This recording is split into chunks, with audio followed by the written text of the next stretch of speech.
One minute.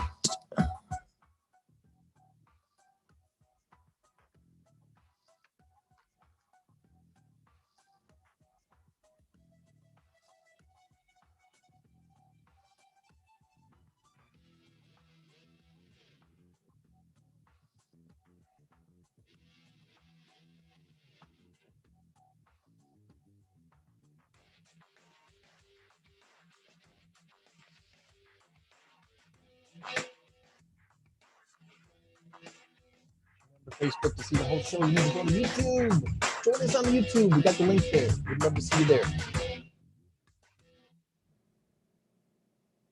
Stand by for ludicrous speed. Okay, my dear Greg Saunders. Gregory. Eagle looking great. You're go. Greg Saunders. Greg Saunders. Greg Saunders! Wow. Hey, great. Look at it. We interrupt this sound file to bring you a terrifying announcement. Are you aware that you're leaking coolant at an alarming rate? Show us the skills that have made you a media darling. Well, I'm glad we got all that out in the open. Ladies and gentlemen, this is the Saturday morning Stateline show. I'm thinking tornadoes just run into stuff because they're dizzy from spinning around all over the place. My name's Greg. Tom's here. Soon joining us, our buddy from Florida. And it's the 13th day of March, the year 2021, the latest it's ever been. In the history of mankind. Yes. And it's Spring Forward weekend. Are you ready to lose an hour of sleep, Tom? Man, we do that. We do that tonight? We do that. Are you kidding me? Unless you're like really progressive and you did it already because you don't want to forget. Yeah. And maybe in your house, it's already 9 o'clock. Yeah. Like Psycho says. Yeah, I've been waiting here for an hour. Where you been? I didn't know we were doing the show at 9. Come on, man. Come on. Can we dispense with this stupid charade called daylight savings time? I'm ready to lose it. There's no need for it anymore. Here's my thought. Here's my thought, Tom. See if you don't agree with me. Hey, government. If a business or school wants to change the hours of operation because of the daylight, let them. If they don't. You know what I'm saying? Yeah. If there's a real big problem with the change in daylight hours from sunset and sunrise and whatnot, then the school can say, okay, school starts a half hour later starting this date because we don't want kids waiting out in the bus in the dark. Well, yeah, it's the whole thing is just dumb because the amount of daylight hours is still the same. We're not gaining an hour. We're not losing an hour. We're only shifting it an hour. Yeah. And so we still, like you said, exactly. That's the easy solution. All right, we're just going to start an hour later or start an hour earlier, depending. It's fine. I don't even get me started on it. It was an old idea that it was for the farmers, so they had more daylight to work with. No, again, you have the same amount of daylight. It was to save on kerosene at night. That's really what it amounted to. Yeah. So you could stay up later and read by daylight rather than have to run the kerosene at 8 o'clock. Now you can wait until 9 o'clock to run the kerosene. So, and I don't think that's a problem anymore. I don't think so either. Our buddy Scott Bertram was on the Michael Coolidge show yesterday, and they were talking a little bit about this. And Scott, he's in Michigan now, in Hillsdale, Michigan. Yes, and they are in Eastern Time Zone. And he said it's the goofiest thing because in the summertime there's a few days there's a week or so there where it's still light out at 10 p.m. Yeah, 10 p.m. because he's right on the western edge.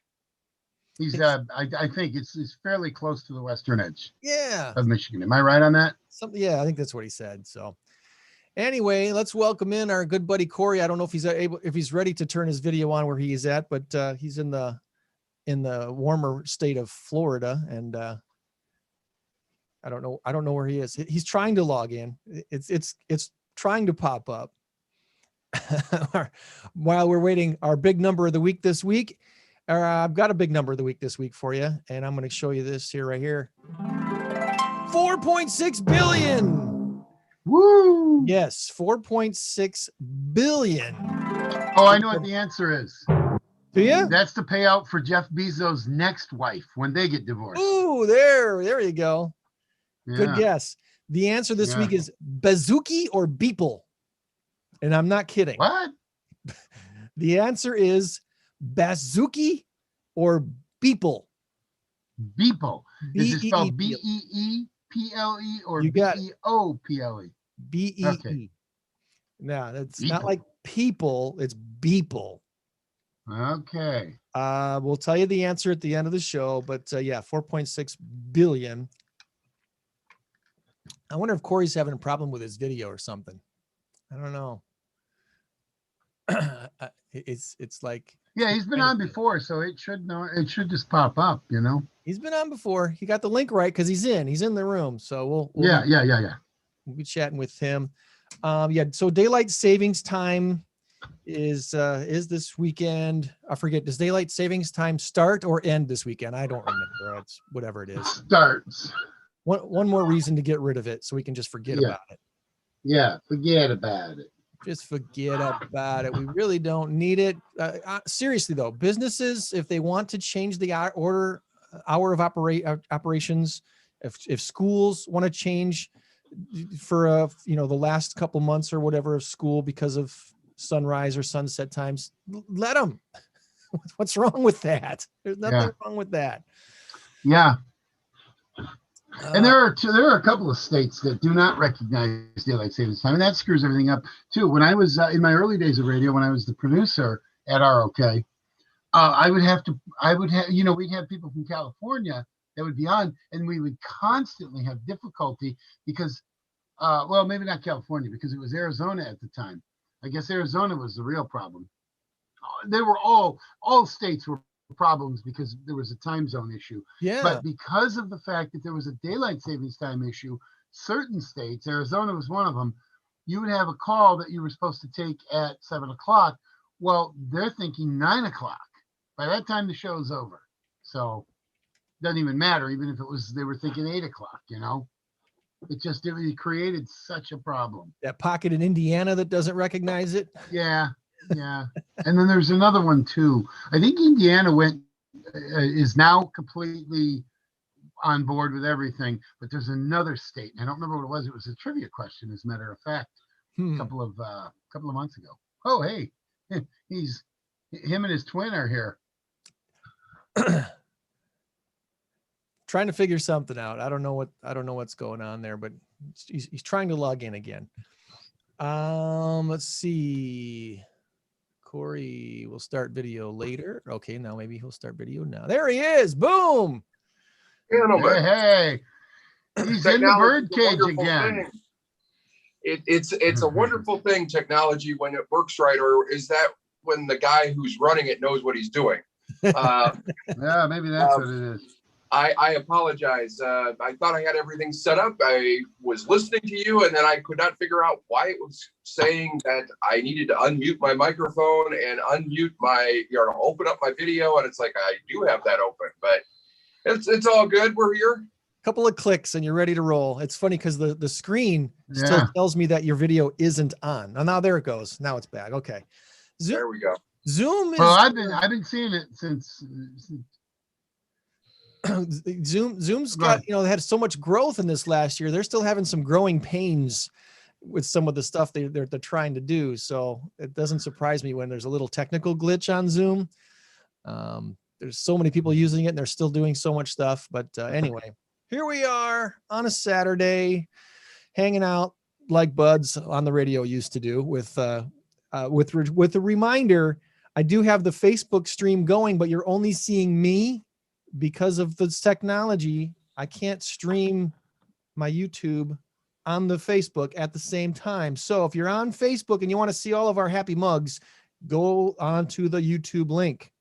Or if you're a Greg Saunders stalker, you could just keep watching him on Facebook. So that's right. That's right. There you go. Those who really only want to see this guy.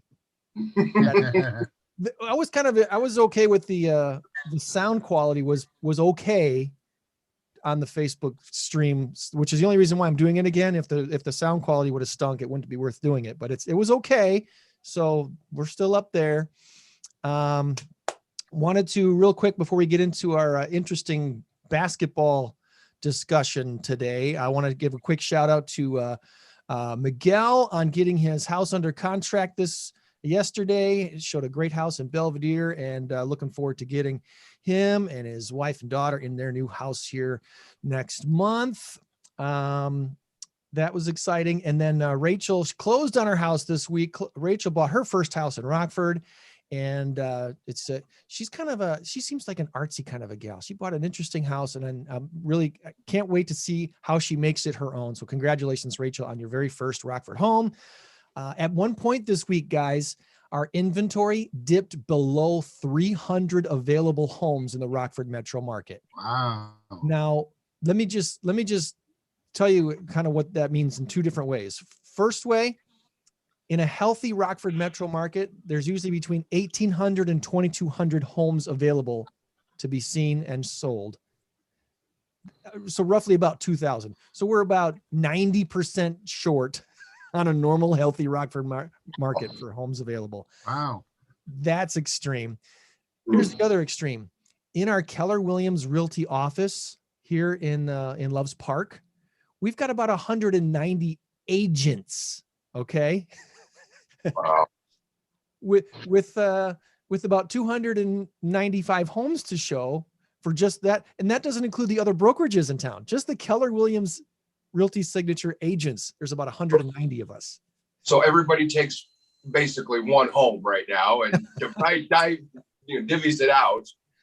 I showed a couple houses yesterday, and one of them, there was literally about 13 to 15 realtor business cards on the countertop, because you're typically what you do when you show a house, you're supposed to leave your card to let the seller know you were there and that you've come and gone, especially if they're still living in the house.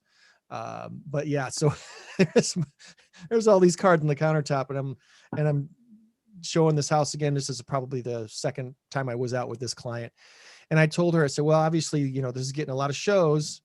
If this is a house that you like, you got to put the offer in today. It's not, it's not something you can think about because someone else is probably writing an offer on it today too. That's where we are.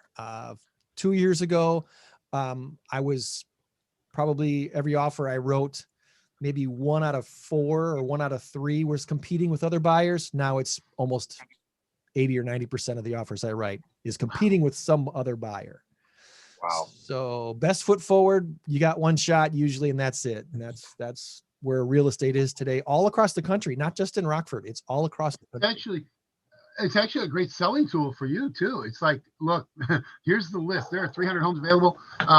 You want it, you better jump on it now. So it's, and I'm perfectly honest with people when I'm showing them houses too. I said, look, I had a little bit more fun doing this job 3 years ago because you and I, Mr. Buyer, Miss Buyer, you and I could go out and look at 4 or 5 houses, and you could pick your 2 favorites and sleep on it and tell me tomorrow what you wanted to do.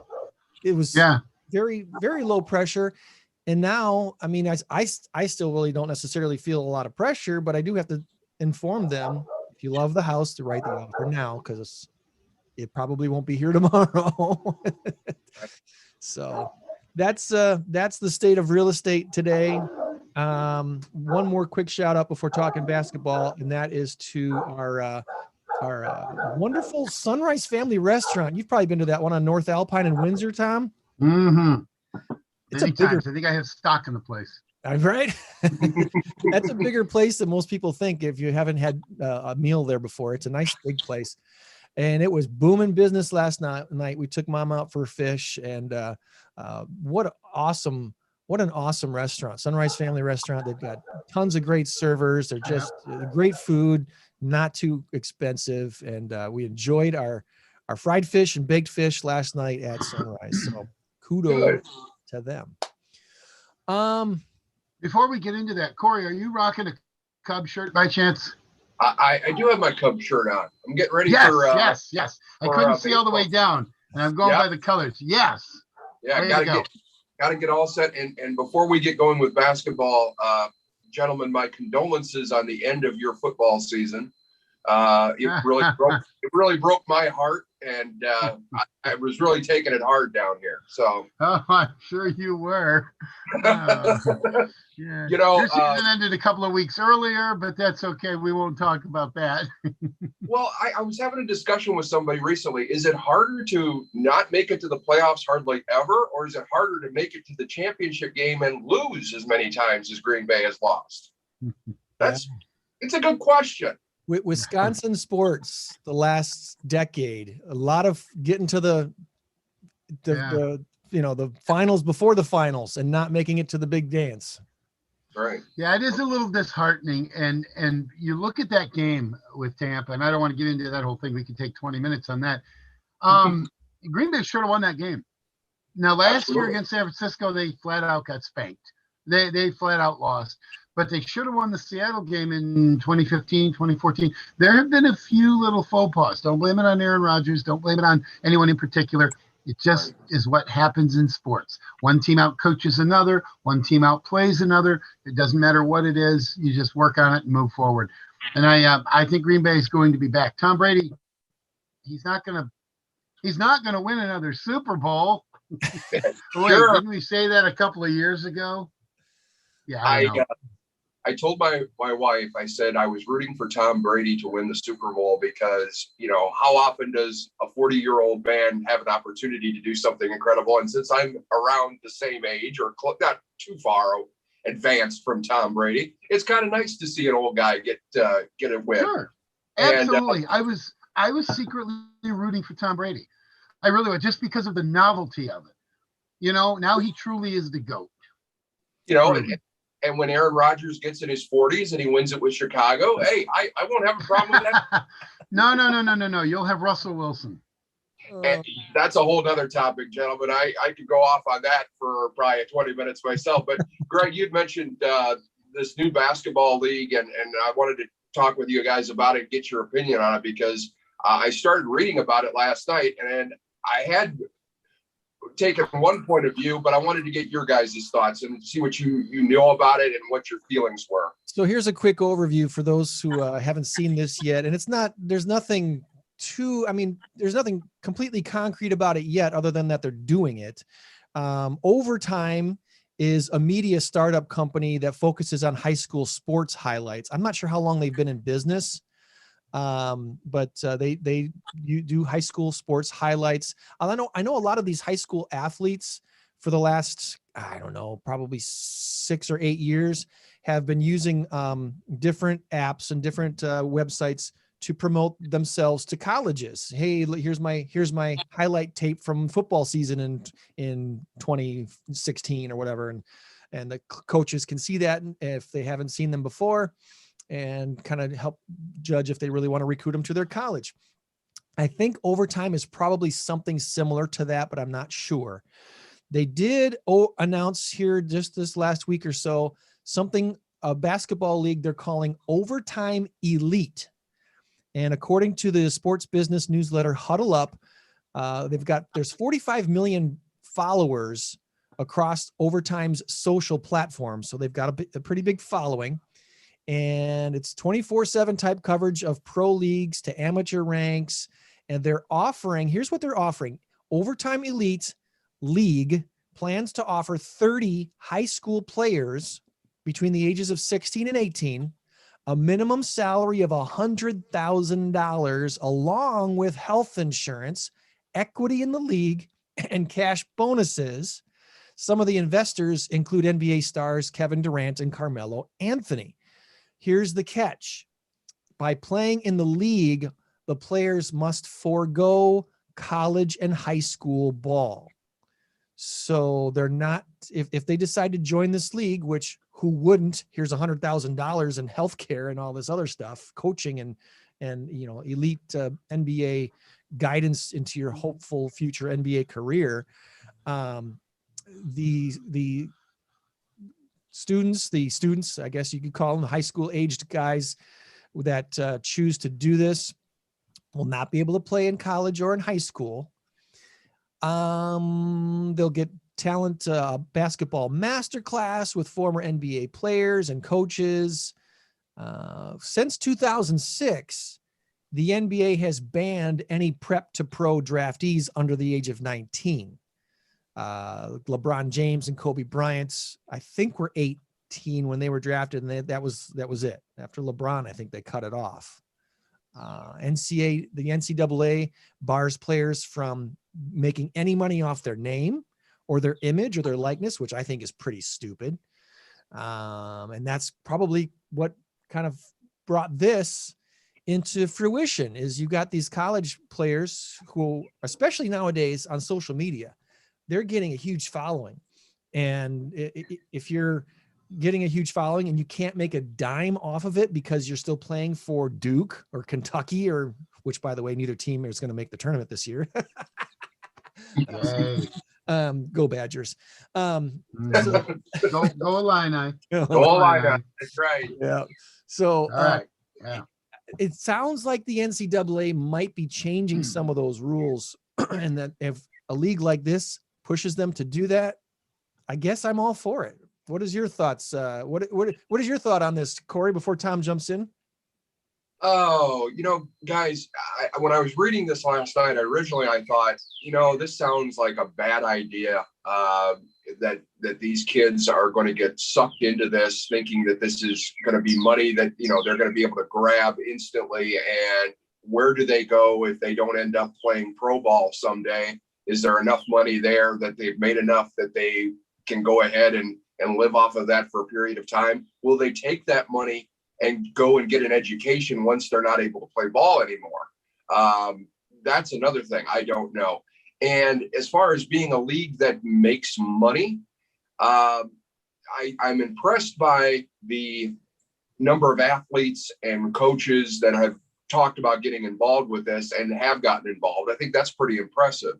But what concerns me is it more of we're going to help these guys out and give them an opportunity to better themselves and their family? Is this more of a scholarship type thing for these people? Because I don't see it financially generating into a profitable league out of this. Maybe that's not my opinion, or maybe that's not the right opinion, I should say, but I just feel like looking at that, I don't see it as being a profitable league, but it could be a very good opportunity for these young people. However, giving these young people this opportunity at such a young age also, one of the reasons that they did not do well in the pros, you don't see a lot of, at least you didn't back in the day when it was allowed, you didn't see a lot of teenagers in the pros do well, was because it's a tremendous impact on a young person. And young people are incredibly vulnerable and moldable for good and bad. And the question is that something you want them to be exposed to so young in life? Again, financially, it would be a great opportunity, but can it be sustained, and is it feasible? I just don't see it in the long term. I really don't. And if it is something that becomes viable, I can see the NCAA turning around and opening the door and saying, Well, guess what? You guys can come to college and we'll give you the opportunity to market yourself and do incredible things that way. And that will be the end of it, because that would open the door for more opportunities and to get a college education. So yeah. That's kind of where I think I see this going. Tom, what are your thoughts? Well, there are quite a few thoughts. Number one, you got 16-year-olds and 17-year-olds getting $100,000. Let's just say 5 of the 30 are 16, 17-year-olds. By law, they can't have that money. It's going to have to go into a trust fund. It's have to go with mom and dad, whatever. Yeah. The 18-year-olds getting $100,000. That's the real problem. You don't put that kind of cash into some young kid's hands who's an NBA star. You know, hey, I'm in the overtime league or whatever they call it. And I think that is a disaster, an absolute disaster waiting to happen.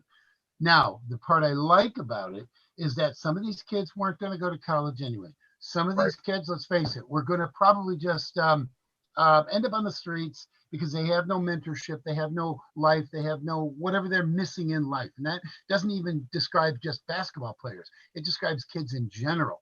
It's a crazy world out there. You've got kids that are just, they're latchkey kids and they're learning things on their own and they're learning from the wrong sources. So if there is a mentorship part to this, which it sounds like there is, then I'm all for it. If you've got some of the NBA stars that are willing to train them and willing to teach them, one of the issues, like you said, Corey, I agree with you 100%. One of the issues you said was that they come into the NBA and they're like starstruck. They don't know what's going on. They don't know anything. They're raw. And they see all these other guys who have been in the league 5, 7, 10 years, you know, going out, having fun, but they go out and have fun and there's their plateau. They don't go overboard because they've learned. Maybe they've learned the hard way. Maybe they learn because they're exceptionally smart, very perceptive. They've learned where to cut it off. Oh, I've had 3 beers. I've got to practice tomorrow morning. We got a game tomorrow night. I'm going to go home. Well, is this 18, 19, 20-year-old going to be able to do that? We don't know. The other issue, the other question that I have is, does this program time out after 6 years? If you're 16 and you go in at 22, are you done? You're no longer able to do any of this because now you're past the 4 years of college. Now it's either NBA or go work at Walmart or wherever. Because quite frankly, you've got no formal education. That doesn't mean they're not smart. It doesn't mean they can't do anything, because college isn't just about, you know, well, hey, I've got college, that means I'm smart. No, it doesn't mean that at all. If you apply yourself in college, you can go to the worst college of all and you'll still learn and you'll still have the expertise you need. And I know a lot of people who have no college whatsoever and are smart as heck and make a lot of money. So it's one of those things where, as long as the kids themselves, I say kids, 18, 19, 20-year-olds, as long as they are taken care of, and as long as this isn't a snow job, and they're saying, oh, yeah, kids, stick with me, I'll make you rich, I'll make you an NBA star, and they're using them for 2 years, 3 years, and then pushing them off to the side. I've seen that happen too many times. As long as that's not happening, then I'm okay with this league. Just like I'm okay with the Kevin Garnett's and LeBron's and Kobe's going into the pros right away, because they all 3 were superstars. They all 3 had gotten rings. There were a few of them. I think Kwame Brown was one that didn't work out so well. There were a few NBA stars that, high schoolers that went in, and it didn't really work out as well. But if you've got that talent at 18 years old, why not? They don't say anything about, Greg, you and I talked about this off air. They don't say anything about gymnasts at the age of 14 being superstars. Carrie Strug, was she 21? No. You know, I mean, Mary Lou Retton, I don't know how old she was, but they're all 14, 15, 16 years old. Nobody says anything about that. And any Olympic sport, Olympic swimmer, if you're a great swimmer at 16, you're in the Olympics, winning gold and doing Chunky Soup commercials. So why don't we say anything about them? So I'm okay with these kids going to the NBA or something like that. I just want to make sure that it's done properly. Yeah. That's my take on it. This is from their overtimeelite.com webpage. Pretty cool center court logo and stuff that they got plans, but there's really nothing in stone yet, again, as to what, you know, when they're going to start, what cities. They're apparently narrowed down to 2 cities where they're going to focus on. Is it going to be a bubble type situation? I wonder, because if they've only got 30 students, 30 kids, you know, how does that going to work? You're going to have 4 teams? And are you pulling these 16-year-olds out of high school to play? Is this a season that's during the summer, or is this during school year? Yeah, that's a good question. Yeah, that's a really good question, because they're telling them they can't play high school basketball, but they're not saying they can't do high school or college. So I'm hoping some of these kids get smart enough and say, you know what, I'm going to do college like in the off season or whatever. Top-notch facilities, rigorous, highly personalized academic program that energizes and enhances each athlete's journey from proficiency to pro. Okay. Yeah, I wonder if this will be a summer league and it'll be, whatever, 20, 30 games between 4 teams and something like that. I don't know. It's going to be interesting to see what they do. And I think the end game is, no pun intended, that the NCAA starts changing some of their rules, and you're going to see a lot more of these students that are like, okay, what I don't need to go to, because we've seen them too, where they've gone to the European League, or what do they call it? Euro League. Yeah. Gosh, every so often you hear of this, the high schooler that's like, I don't want to go to college. I can get paid. I'm going to go get paid in Europe for a year or two. And then the NBA can decide if they want me, So it's an interesting concept. I'm sure more details will be coming out in the next few weeks as to, what city they're going to be based out of. And, just like what we're doing right now, webcasting on YouTube and Facebook, they don't need to be on a network. They can be on their own channel, their own app. And they've already got 45 million followers across their social platforms. So if you're paying, one of the things they may not have thought about, why give 30 players 100,000? Why not give 60 players 50,000? Or, and have, it says a minimum of 100,000. So they'll be paying some of these players more. Well, maybe so. Okay. But you know what? If when I was 16, 17 years old, if I was good enough and you'd have said, we'll give you $300 to play basketball all summer long. Okay.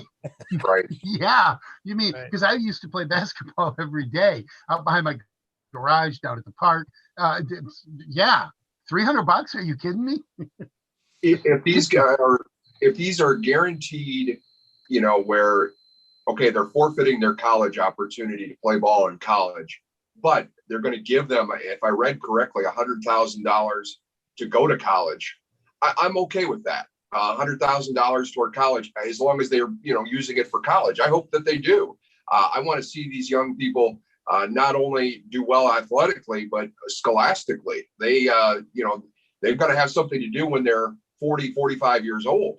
And so I hope that this is something where they are true to their word, that they're going to mentor them and not just use them for their talent and then shove them out the door. Well, they can go play for Tampa Bay when they're in their early 40s. So there you go. Again, the exception to the rule. Right. Hey, before we can do this in a second, but before we go, I want to ask you a question about the whole Tampa Bay thing. Sure. But continue on what you guys are doing. Well, I was just going to say, it says right specifically, by playing in the league, players forego college and high school ball. Why would you have to forego? Well, I guess it's an NCAA rule, right? Because if you're getting paid, you can't play. Right. Right. Right.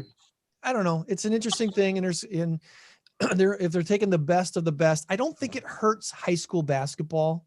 If you pulled the best player out of each state and grabbed 50 players, is it going to hurt high school ball in your state? Nah.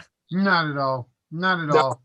You got 2,000, 2,500 high schools in Illinois alone, or whatever it is. So you're taking one out of those, no big deal.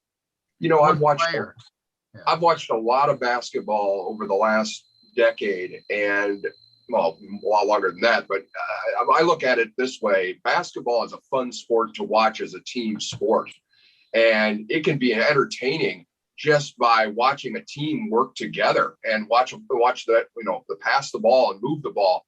And I think you're right. I don't think it would hurt the high school game that much, but I do get concerned about these young people that, they aren't going to be used for their talent and then just thrown aside like some vampire just living off of their blood for a short period of time. And then that's it.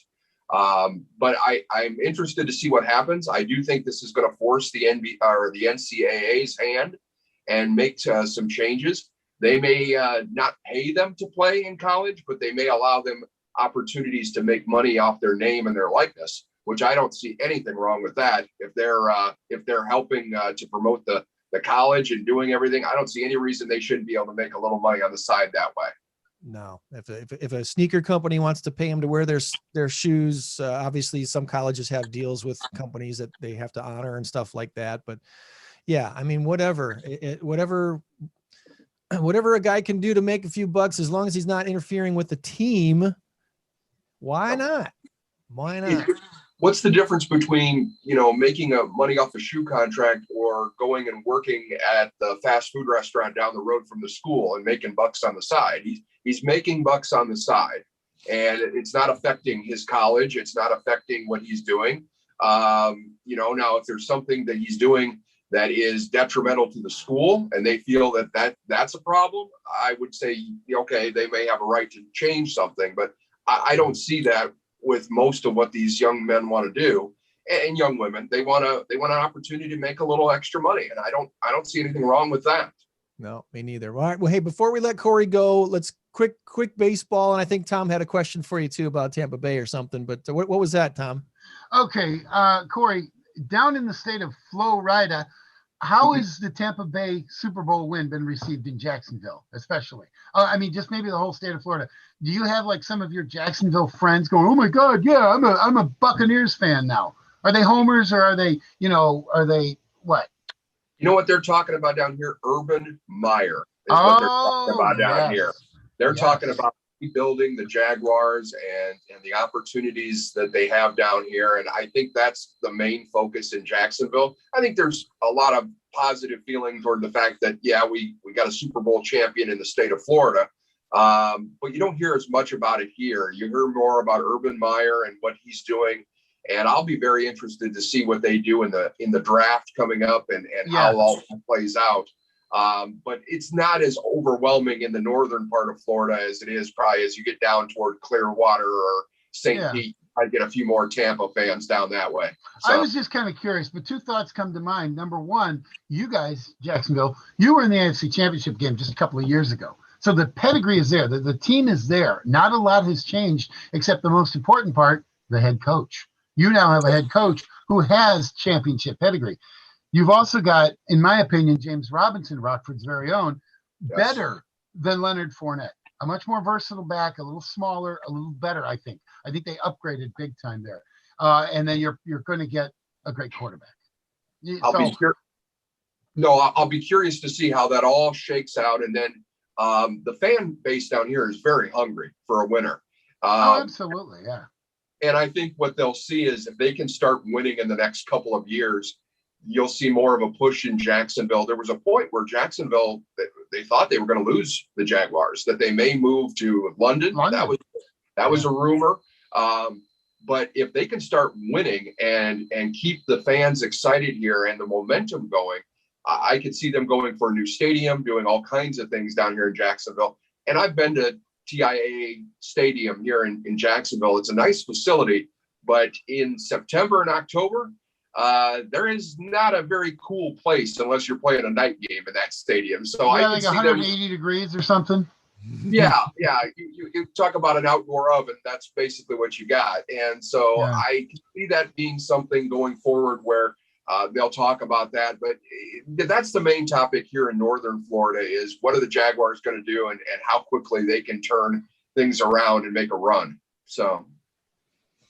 Cool. All right. There's our football talk. And now one real quick, any predictions for the baseball season coming up? You Cub fans, and I've often said I'm a Cubs fan second, Brewers fan first. Yeah. I've liked the Cubs, and I don't care if you think that's wrong. No, it's all right. No, not at all. We can't all be perfect, right, Tom? That's right. That's right. Well, go ahead. You first. Yeah. No, I just look at it as it pains me to say this. I think the White Sox are going to have a very strong season. I do think that they will, they may start a little bit rough, but I think that they'll turn it on and really have a good season. The Cubs, in all likelihood, will fade as time goes on. They may start strong and then fade, unless they're allowed to spend some money, which that's a whole nother topic. I don't really, we could spend an hour on that, but I think you're looking at maybe a third place finish for the Cubs, and probably a first place for the Sox. And the Brewers, depending on where things go, they could end up making a run at the Cardinals. But I think the Cardinals got a pretty good shot at winning the Central. Yeah, with the addition of Nolan Arenado, I can't disagree with that.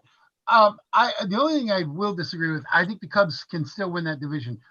I think it's a fairly even division, maybe even a weak division, but even all in that, I think the Cubs still have a good chance at winning the division because they still got Bryant, Baez, Wilson Contreras, Anthony Rizzo, just added Jock Peterson. You've added Jake Arrieta. If Jake Arrieta can grab some of the magic he had a couple of years ago, great. We're in good shape. You still got Kyle Hendricks. There was one other pitcher as well. And if Craig Kimbrell comes around, you've got the potential for being a very good team. You're not going to compete with the Dodgers. Let's just give the ring to the Dodgers now and be done with it. The Cubs aren't going too far into the playoffs if they make it. The Brewers, a little bit suspect. They've lost some players. The Pirates, Reds are a team that could give them some trouble. And, of course, the Cardinals could be better as well. But I like David Ross. I like his approach. I like the fact that he's a catcher, and a catcher always makes a good manager. And I think that's one of the reasons why they chose him. Joe Girardi was up for the job because he's a catcher. Like Sosha out in Anaheim, formerly now, he was a catcher. He's got a World Series. Catchers make good coaches because they can handle a pitching staff. So my thought is that the Cubs probably will win that division. It'll be neck and neck. They're not going to overwhelmingly win it. Probably come down to the last week or two, but they won't go too far into the playoffs. But I also agree with you on the White Sox. They look to have put together a very good team. And Tony La Russa, I don't know. He might forget what he's doing. And, the guy is 78. Not that that's a problem. If he still has his chops, that's okay. But I don't know if I trust him. I don't know. I think I'd take bets that he doesn't make it to finish the season. No, and with all due respect to Tony La Russa, he's a great baseball man, but he is an alcoholic. We know that. Who knows? Maybe he just doesn't finish the season because he gets into trouble with that. Who knows? He's already had some trouble with it, and that's come out in the media. I don't know. I didn't like that hire from a White Sox standpoint. And I'm not a Sox fan, so I don't really care, but I didn't like the hire. Not really a fan. My prediction real quick. I don't have high expectations for the Brewers. I think they finish in the middle of the Central, and I'm fine with that. I'm not a rabid baseball fan anyway, to be honest with you. My prediction for the Cubs, a whole lot of 8-5 games. 8-5 games where they lose and then win and then lose and then win. I don't think they've got the pitching staff to get it done for the final, to make it into a big run into the playoffs. So that's what I think. A lot of high scoring games for the Cubs. Well, it'll be interesting to see, how many fans are going to be back in the stands as we get here into the spring and into the summer months. I'll be excited to see, even if it's 10,000, 12,000 fans. It's better than none. And I think that by summer, we hopefully will see even more people allowed into the stands. We've had this discussion before, guys, in regards to COVID. Florida has been open, pretty much wide open for several months. And I think economically it's doing all right. I don't think it has affected us with COVID down here. I don't think you're seeing the hospitals overwhelmed down here. So I give credit there to the leaders here in Florida for what they're doing. I hope that Illinois continues to open up and that you see some good things up there, because I know it's been a rough winter up there. You guys have been through it. But I think you both agree that it's time that they start opening things up and coming back to reality. And hopefully a lot of people will be able to come back to a sense of normalcy, because a lot of people have suffered through this and they may not be able to do what they did before. So. Right. Good morning, Joann. Good morning. Hi. Joann, I'm home today. You're home today. Corey, one final thing. The offer still stands as we talked last time. Can we please trade governors? It's still on the table. I think you'd have to throw in a lot of cash for that. Fine. JB's got tons of cash. Yeah. Yeah, we'll give you JB's account number. Bank. We already got his family down here anyhow, right? I mean, Absolutely. Absolutely. But you know what, guys? It's been fun being with you. I really appreciate it. Anytime you want to discuss the world of sports or anything else, my door is always open, and I really appreciate having me on the show today.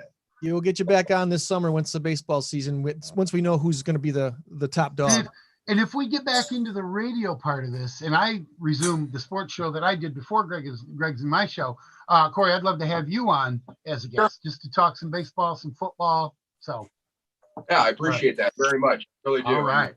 You guys enjoy your winter-like weather. I'm going to go back to 80 degrees. Oh, we got 60. Buddy. Come on now. We got what, 60, 55 today? It's already 50 degrees. We're in the fake spring, though. We're going to go back to winter. Don't tell him that. He's already giving Greg and I crap about our Packers. Come on One day. We're going to have one day of winter this week.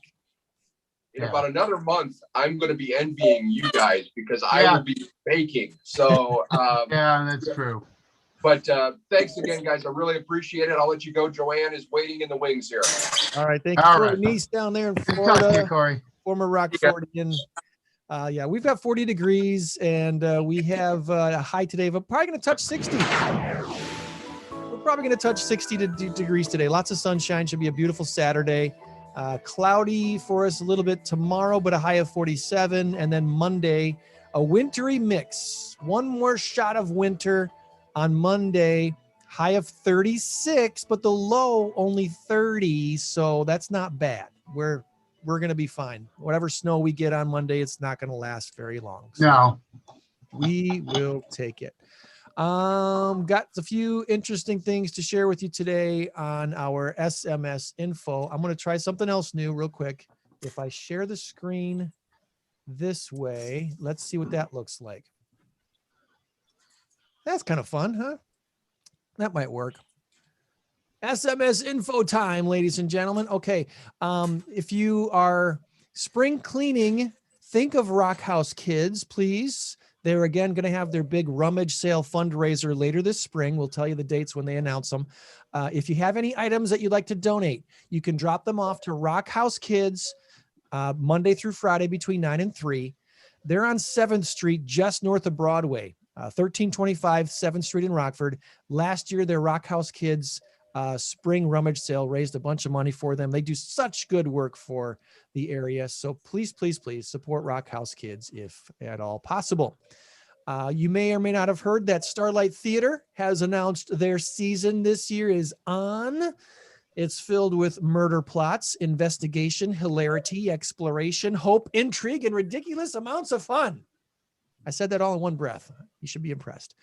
Audition videos, if you want to audition for the shows, are due by March 31st. Check out their website for information. And ticketing information will be very public soon. Here are the shows. Fun show lineup for the 2021 season. Starting July 7th, A Gentleman's Guide to Love and Murder. That should be a fun show. Starting July 22nd, You're a Good Man, Charlie Brown. I'm sure they'll put a funny spin on that classic musical. Starting August 4th, Once Upon a Mattress, which is one of my favorite shows, if for no other reason than my daughter, Mariah, really made her coming out acting. Her acting chops were really shown when she played the lead in the show, Once Upon a Mattress, which is basically The Princess and the Pea. Hilarious show. Funny show. And August 18th, Little Shop of Horrors. Love Little Shop of Horrors. So July 7th through the 17th for the first show, July 21st through the 31st for Charlie Brown, August 4th through the 14th for Once Upon a Mattress, and then August 18th through the 28th for Little Shop of Horrors. They will have socially distanced seating, probably only performing to around 200 patrons each time. And the casts are going to be roughly 10 to 15 total in the cast. So keeping it kind of small, obviously. And next season is the season worth waiting for, that I hope to still have a role in the show. So we'll see how that goes for 2022. Okay. A couple more things before we get to Joann. How frugal are you? Are you I think I'm a pretty frugal guy. I don't like things going to waste, but I don't think I would go this far. I saw this money saving tip this week to get a free container of deodorant every year.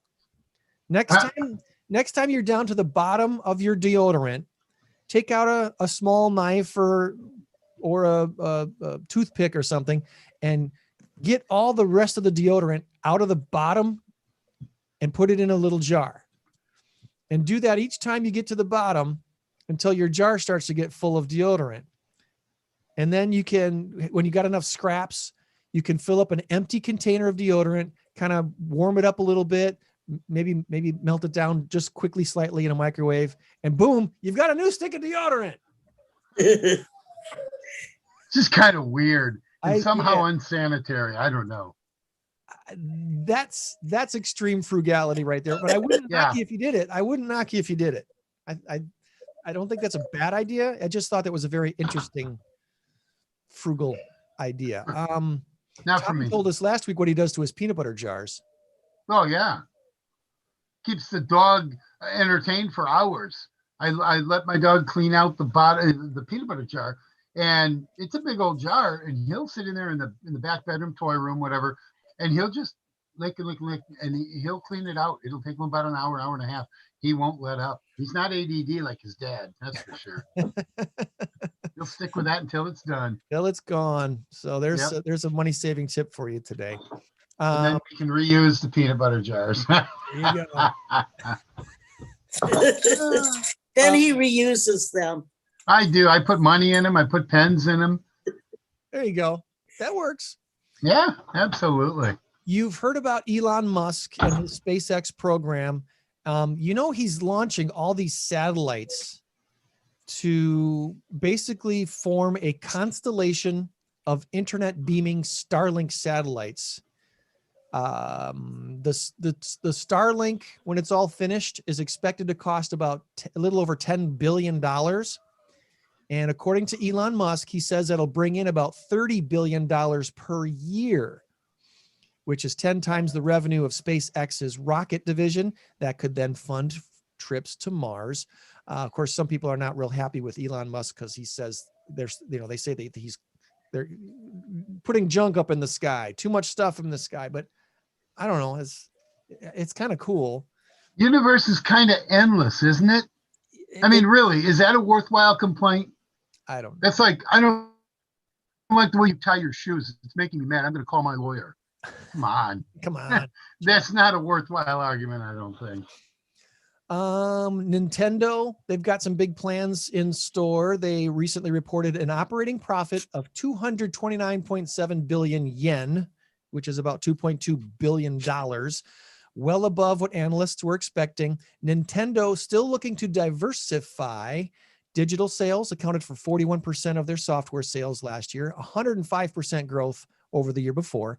And get this, Nintendo plans to open a $580 million Super Nintendo World theme park in Osaka, Japan, coming up here in just a few weeks. So I think I'm going to get a request from my son to go to Japan and visit the theme park. And before we get to some randoms, if you are thinking about selling your home, here's just an example of what some of our buyers locally are looking for. Do you got a house in Belvedere with 4 bedrooms that you could reasonably ask about $250,000 for? We got buyers for that. Got a house that's in the Seth Whitman School area, up to $650,000, 4 or 5 bedrooms. We got buyers looking for that. How about being on the lake in Candlewick Lake? This buyer has a budget up to $325,000. They're looking. Roscoe Rockton area, 4-bedroom homes, $300,000 to $400,000 in their budget. McChesney Park and North wanting to be up on the river. about $300,000 or so in their budget. That's just a few examples. That's not the tip of the iceberg. There's way more in all of the price ranges. We've got first-time home buyers looking for homes between $80,000 and $100,000 in the Rockford, McChesney Park, Lowe's Park area. So if you're thinking about moving at all, if you know anybody who's thinking about selling, contact me and Team Sold on Tony. We can help you get sold. All right.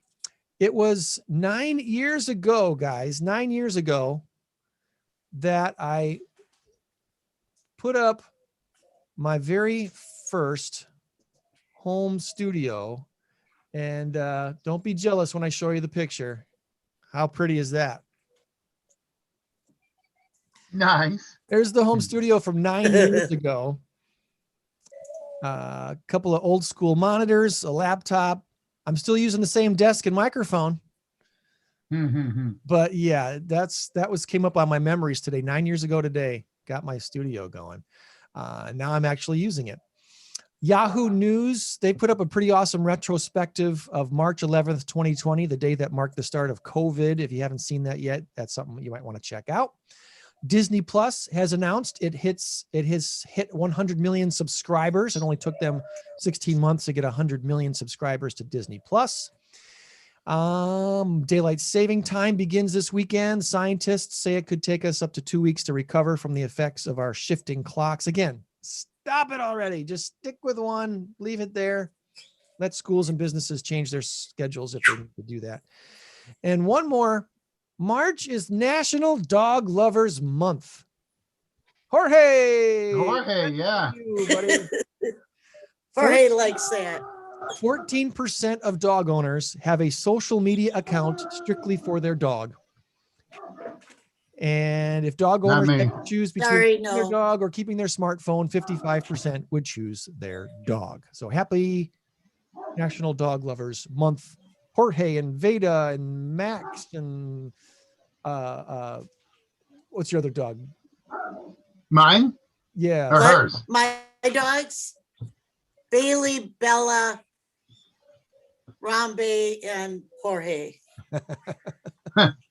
Mine are Milton, born in Milton, Wisconsin, and Elsie, and Knox, born in either Knoxville, Tennessee, or maybe Fort Knox, Kentucky. I don't know.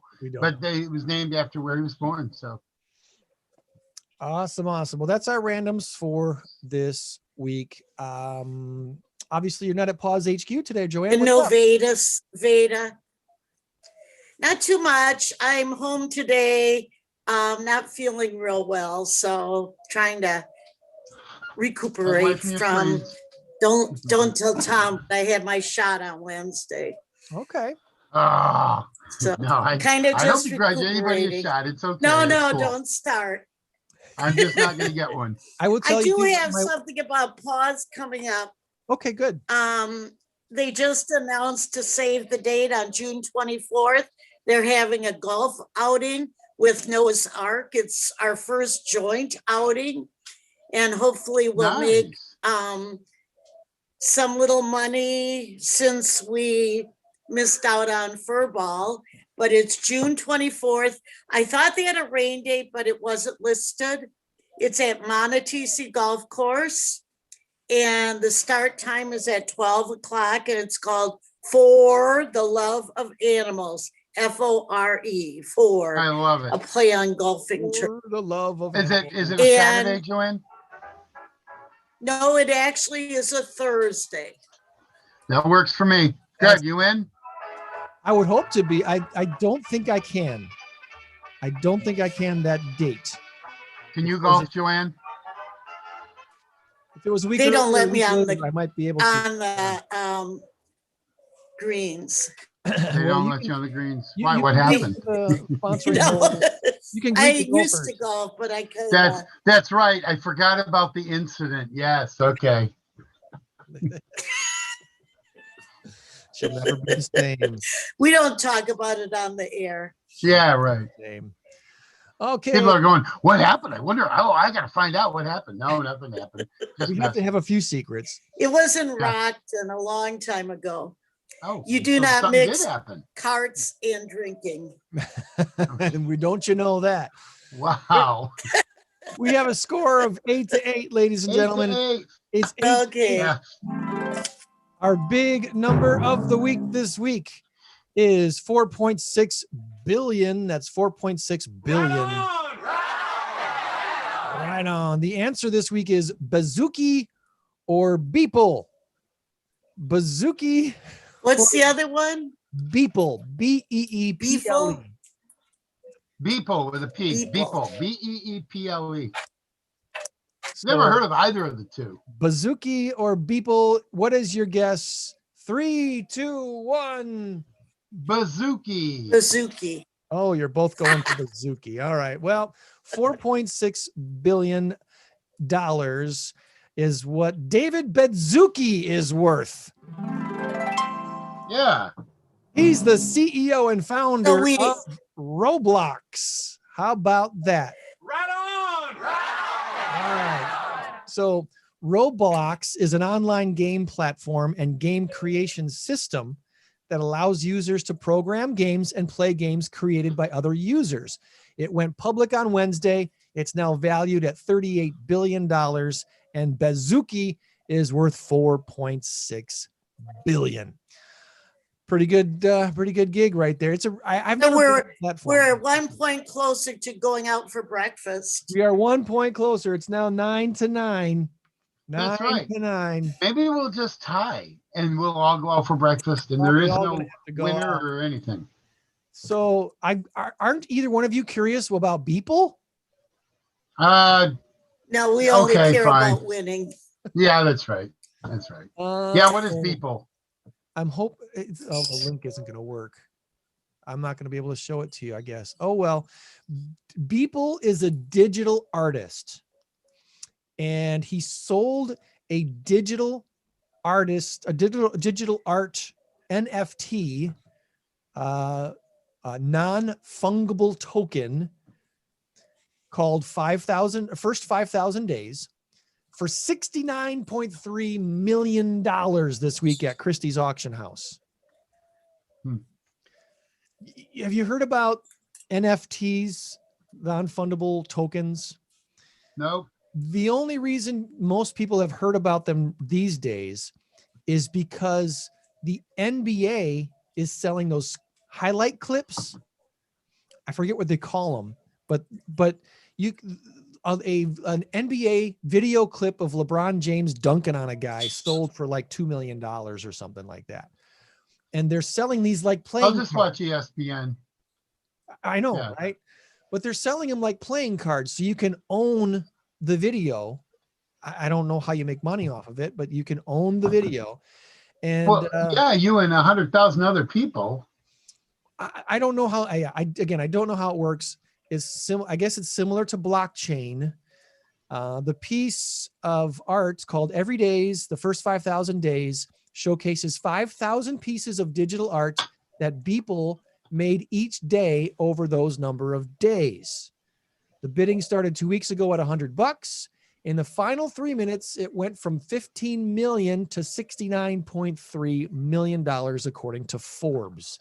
How insane is that? So if you own something digitally, do you really own anything? I know.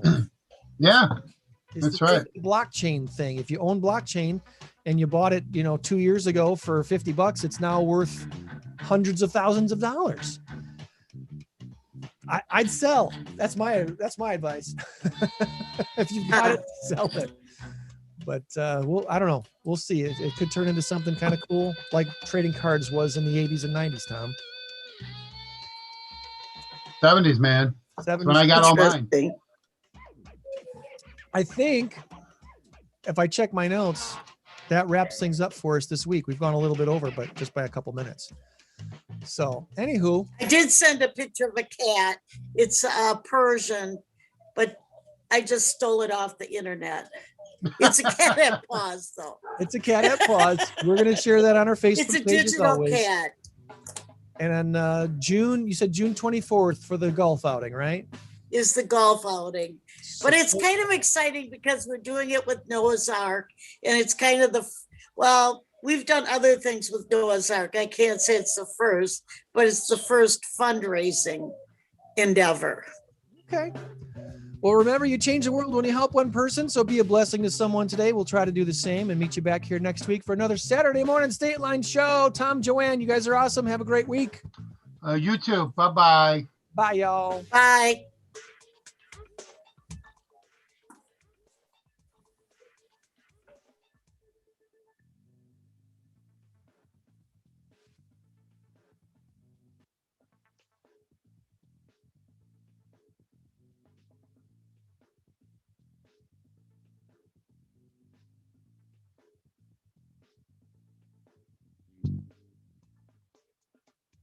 Thank you.